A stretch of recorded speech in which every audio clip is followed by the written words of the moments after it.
हरे कृष्णा कृष्णाय वासुदेवाय हरे परमात्मने प्रणतः क्लेशनाशाय गोविंदाय नमो नमः। प्रिय भक्तजनों, आज इस वीडियो के माध्यम से हम आपके लिए आषाढ़ मास की योगिनी एकादशी व्रत कथा लेकर आए हैं। युधिष्ठिर ने पूछा, वासुदेव, आषाढ़ के कृष्ण पक्ष में जो एकादशी होती है उसका क्या नाम है? कृपया उसका वर्णन कीजिए। भगवान श्री कृष्ण बोले, नृपश्रेष्ठ, आषाढ़ के कृष्ण पक्ष की एकादशी का नाम योगिनी है। यह बड़े बड़े पातकों का नाश करने वाली है। संसार सागर में डूबे हुए प्राणियों के लिए यह सनातन नौका के समान है। तीनों लोकों में यह सारभूत व्रत है। अलकापुरी में राजा धीराज कुबेर रहते हैं। वे सदा भगवान शिव की भक्ति में तत्पर रहने वाले हैं। उनके हेममाली नामक एक यक्ष सेवक था जो पूजा के लिए फूल लाया करता था। हेममाली की पत्नी बड़ी सुंदर थी। उसका नाम विशालाक्षी था। वह यक्ष कामपाश में आबद्ध होकर सदा अपनी पत्नी में आसक्त रहता था। एक दिन की बात है, हेममाली मानसरोवर से फूल लाकर अपने घर में ही ठहर गया और पत्नी के प्रेम का रसास्वादन करने लगा। अतः कुबेर के भवन में न जा सका। इधर कुबेर मंदिर में बैठकर शिव का पूजन कर रहे थे। उन्होंने दोपहर तक फूल आने की प्रतीक्षा की। जब पूजा का समय व्यतीत हो गया तो यक्षराज ने कुपित होकर सेवकों से पूछा, यक्षों, दुरात्मा हेममाली क्यों नहीं आ रहा? इस बात का पता लगाओ। यक्षों ने कहा, राजन, वह तो पत्नी की कामना में आसक्त हो अपनी इच्छा के अनुसार घर में ही रमण कर रहा है। उनकी बात सुनकर कुबेर क्रोध में भर गए और तुरंत ही हेममाली को बुलवाया। देर हुई जानकर हेममाली के नेत्र भय से व्याकुल हो रहे थे। वह आकर कुबेर के सामने खड़ा हुआ। उसे देखकर कुबेर की आंखें क्रोध से लाल हो गई। वे बोले, ओ पापी, ओ दुष्ट, ओ दुराचारी, तूने भगवान की अवहेलना की है। अतः क्रोध से युक्त और अपनी उस प्रियतमा से वियुक्त होकर इस स्थान से भ्रष्ट होकर अन्यत्र चला जा। कुबेर के ऐसा कहने पर वह उस स्थान से नीचे गिर गया। उस समय उसके हृदय में महान दुख हो रहा था। कोढ़ों से सारा शरीर पीड़ित था, परंतु शिव पूजा के प्रभाव से ही उसकी स्मरण शक्ति लुप्त नहीं होती थी। पातक से दबा होने के कारण भी वह अपने पूर्व कर्म को याद रखता था। तदंतर इधर उधर घूमता हुआ वह पर्वतों में श्रेष्ठ मेरुगिरी के शिखर पर पहुंच गया। वहां उसे तपस्या के पुंज मुनिवर मार्कंडेय जी का दर्शन हुआ। पाप कर्मा यक्ष ने दूर से ही मुनि के चरणों में प्रणाम किया। मुनिवर मार्कंडेय ने उसे भय से कांपते हुए देख परोपकार की इच्छा से निकट बुलाकर पूछा, तुझे कोढ़ के रोग ने कैसे दबा लिया है? तू क्यों इतना अधिक निंदनीय जान पड़ता है? यक्ष बोला, मुने, मैं कुबेर का अनुचर हूँ। मेरा नाम हेममाली है। मैं प्रतिदिन मानसरोवर से फूल ले आकर शिव पूजा के समय कुबेर को दिया करता था। एक दिन पत्नी सहवास के सुख में फंस जाने के कारण मुझे समय का ज्ञान ही नहीं रहा। अतः राजा धीराज कुबेर ने कुपित होकर मुझे शाप दे दिया, जिससे मैं कोढ़ से आक्रांत होकर अपनी प्रियतमा से बिछुड़ गया। मुनि श्रेष्ठ, इस समय किसी शुभ कर्म के प्रभाव से मैं आपके निकट आ पहुंचा हूँ। संतों का चित्त स्वभावतः परोपकार में लगा रहता है। यह जानकर मुझ अपराधी को कर्तव्य का उपदेश दीजिए।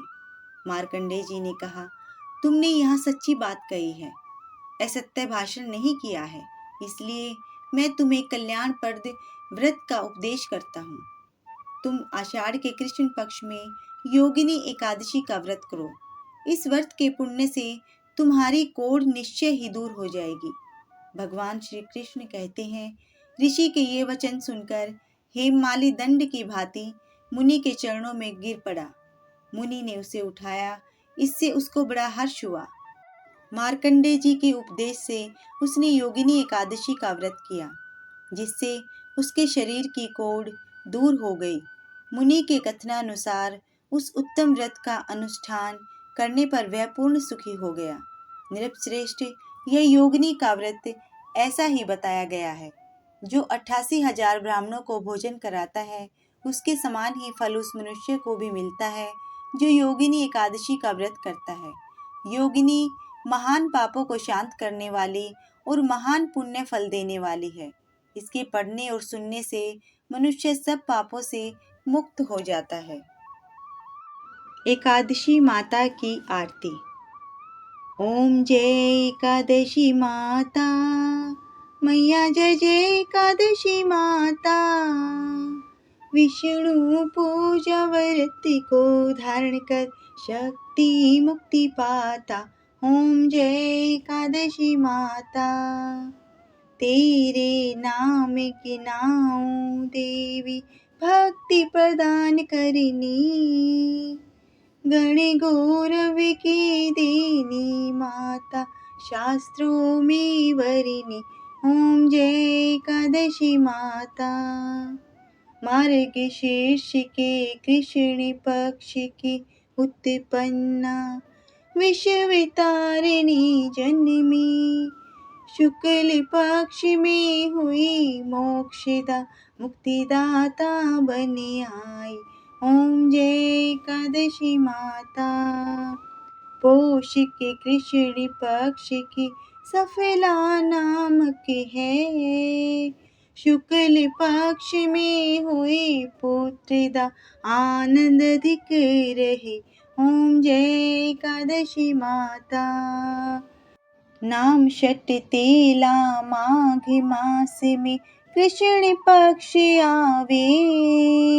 शुक्ल पक्ष में जया कहावे, विजय सदा पावे। ओम जय एकादशी माता। विजया फागुन कृष्ण पक्ष में शुक्लामल की। पाप मोचनी कृष्ण पक्ष में चैत्र महाबली की। ओम जय एकादशी माता। चैत्र शुक्ल में नाम कामदा, धन देने वाली। नाम बरूथिनी कृष्ण पक्ष में बैसाख माह वाली। ओम जय एकादशी माता। शुक्ल पक्ष में होई मोहिनी, अपराजेष्ठ कृष्ण पक्षी। नाम निर्जला सब सुख करनी, शुक्ल पक्ष रखी। ओम जय एकादशी माता। योगिनी नाम आषाढ़ में जानो, कृष्ण पक्ष करनी। देव शयनी नाम कहायो, शुक्ल पक्ष धरनी। ओम जय एकादशी माता।